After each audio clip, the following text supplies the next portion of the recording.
That's what brings us to the edge of the future. To the HyperScape. Yo, what's going on, everybody? It is your boy Scorpio, and today, guys, we are going to go over the patch notes for HyperScape that came out yesterday. We're just going to do a quick rundown of them, so I hope you guys enjoy this little patch note review. So it looks like here they had added some new weapons. They added the Harpy, which is a submachine gun. I've had some time with it. I actually think it's an extremely nice, close-up, fast submachine gun. Works extremely well. We have the salvo. It's not new, but they did do some detailed changes. The the detonation radius on it has been reduced from 0.7 to from 0.9. So it was 9, now it's down to 7. The change on damage from patch 0.2 showed positive effect, but the salvo is still too dominant. It is, in fact, indeed dominant when it comes to explosions.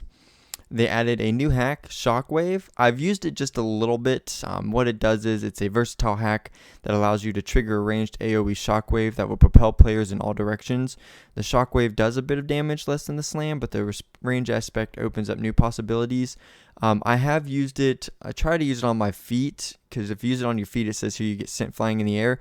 I haven't experienced that, and I don't know if it's because I was being shot or what was going on. A new game mode, or game event, I should say, is Haste for the Twitch viewers to pick. What that does is when it activates, all the contenders get a speed boost. So that's really cool. And then you also, apparently it cumulatives with other speed boosts given by any melees or any other abilities. Low Gravity had a change in that. It was originally 50 seconds, one of the longest events in the game, now reduced down to 35. Still feels extremely long, especially when you're in the air for about 45 seconds waiting to come back down after you pop a slam or hit a teleport. Has been a popular one. They wanted to make it so it was reduced down so it wasn't as long.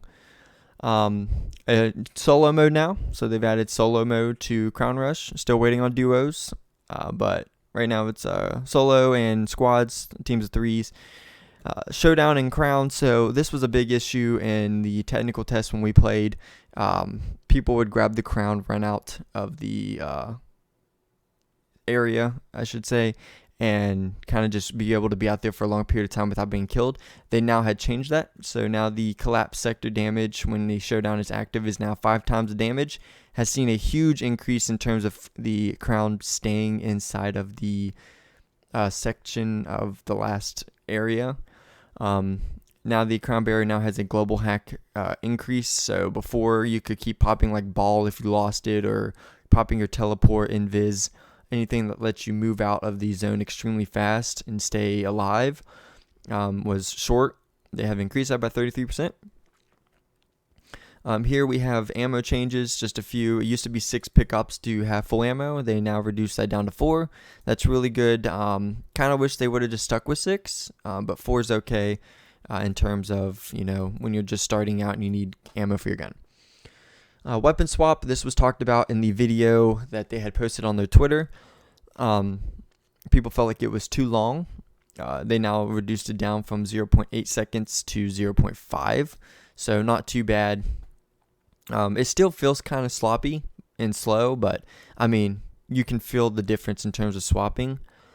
Here it says the swapping interaction of your 2 weapons with one another on the ground felt too slow for several players, including everybody in their little game developing. While the weapon is still hold and interact to avoid any involuntary swips, its duration has been reduced. Please note that when we are only reducing the hold interaction, the weapon swap animation is unchanged. So it's like they made it picking up weapons faster compared to being able to swap. Cool integrations here with Twitch Chromecast. I actually really like this. I did this while I was at work. You can now progress your battle pass while watching people on Twitch. If they have the Chromecast active on their computer, or on their stream, you can watch streams, and if you participate in the events, how long you watched, you can accumulate battle points that go towards your battle pass. I was able to make it to tier 1 by the end of my work day yesterday. And they also did streamer squad invitations, so streamers can invite the viewers directly. So if they want to play with any viewers, they can just invite them straight from their content. New content to unlock. So there is a new free battle pass for the open beta, 30 tiers. Really nice cosmetics. I will be making a video going over everything in the battle pass tier, so be sure to watch for that. Also includes some Twitch Prime rewards, which have I've already unlocked. So really super cool stuff that they had brought. I'll go ahead and show you guys what they are here. So you have the drop pod, a baton, the Ripper skin, as well as a D-Tap skin. So that's really cool. They have also, the daily shop is now open. They had really sweet content yesterday, and I didn't get to pick it up because I was at work. This content they have now is, I believe, 4th of July themed. So has a lot of American stuff, so that's really cool. So they brought out the new anti-cheat hardware ID ban. So if they catch you cheating, you're banned completely. Won't be able to make a new account. Completely just smashes you. The revive bug, now there's a two-part to this, and I will go over that in this thing here. So it is in fact a two-part issue, one related to specific geometric positioning of the restore point, and the other with the action itself getting interrupted. The patch addresses the positioning bug, with the other to be addressed in a future update, so I'm assuming we'll probably get an update here soon in terms of that. It is still wonky. I mean, it's not as bad. I usually just stand inside of the revive, and it usually pops it out pretty well. Texture streaming in this one. Enable texture streaming on windows and characters to prevent any out of memory issues, as well as the memory pools and global textures. A few optimizations. Reduce the loading wait time from 90 seconds to 60, so players should spend less time in the lobby now. And then a few other fixes. An issue where players will receive an invalid Orchid CO15 issue when entering matchmaking, and multiple client and server crashes. I've only had one crash since I played this, and that was, said I had a slow internet connection, kicked me mid-game. But other than that, yeah guys, these are all the patch notes. I will link them in the description below so that you can go in and look at them yourself.